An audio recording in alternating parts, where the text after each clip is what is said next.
স্বপ্ন যখন সত্য হল। রাসূলুল্লাহ সাল্লাল্লাহু আলাইহি সাল্লাম এর এক খালা ছিলেন। নাম উম্মে হারাম বিনতে মিলহান রাদিয়াল্লাহু আনহা। রাসূল সাল্লাল্লাহু আলাইহি সাল্লাম প্রায়ই তার বাসায় থাকতেন, দুপুরে ঘুমুতেনও মাঝে মধ্যে। একদিন খালার বাসায় খাওয়ার পর তিনি শুলেন, খালা উম্মে হারাম তার চুলে ঘুকুন বেছে দিচ্ছিলেন। ঘুমিয়ে পড়লেন নবী সাল্লাল্লাহু আলাইহি সাল্লাম। এটা নিশ্চয়ই অনেকের জানা আছে, আল্লাহ তাকে স্বপ্নে অনেক সময় ভবিষ্যতে কি হবে তা দেখাতেন, খণ্ড খণ্ড। হঠাৎ তার ঘুম ভেঙে গেল আর উঠে বসলেন তিনি। মুচকি হাসছেন। উম্মে হারাম জিজ্ঞেস করলেন, ইয়া রাসূলুল্লাহ, হাসির কারণ কি? আমার উম্মাতের কিছু লোককে আল্লাহর পথে জিহাদরত অবস্থায় আমার সামনে পেশ করা হয়। তারা এ সমুদ্রের মাঝে এমনভাবে আরোহী যেমন বাদশাহ তক্তের উপর, অথবা বলেছেন বাদশাহর মতো তক্তে উপবিষ্ট। ইয়া রাসূলুল্লাহ, আল্লাহর কাছে দোয়া করুন যেন আমাকে তিনি তাদের অন্তর্ভুক্ত করেন। নবীজি দোয়া করে আবার শুয়ে পড়লেন।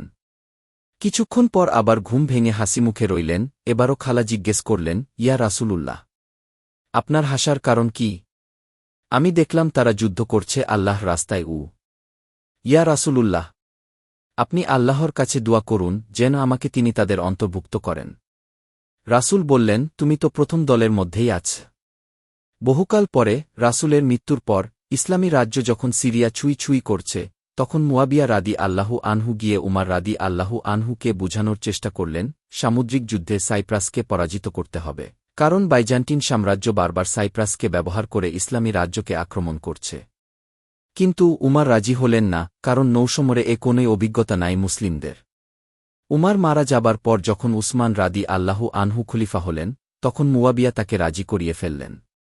মুয়াবিয়া রাদি আল্লাহু আনহু এই অভিযানের জন্য সেনাপতি নির্বাচন করলেন উবাদা বিন শামিত রাদি আল্লাহু আনহুকে। উবাদা রাদি আল্লাহু আনহু এর নেতৃত্বে প্রথমবারের মতো মুসলিম নৌবাহিনী পাঠানো হল সাইপ্রাসে। কাকতালীয় ব্যাপার ছিল, উবাদার স্ত্রী ছিলেন সেই উম্মে হারাম রাদি আল্লাহু আনহা।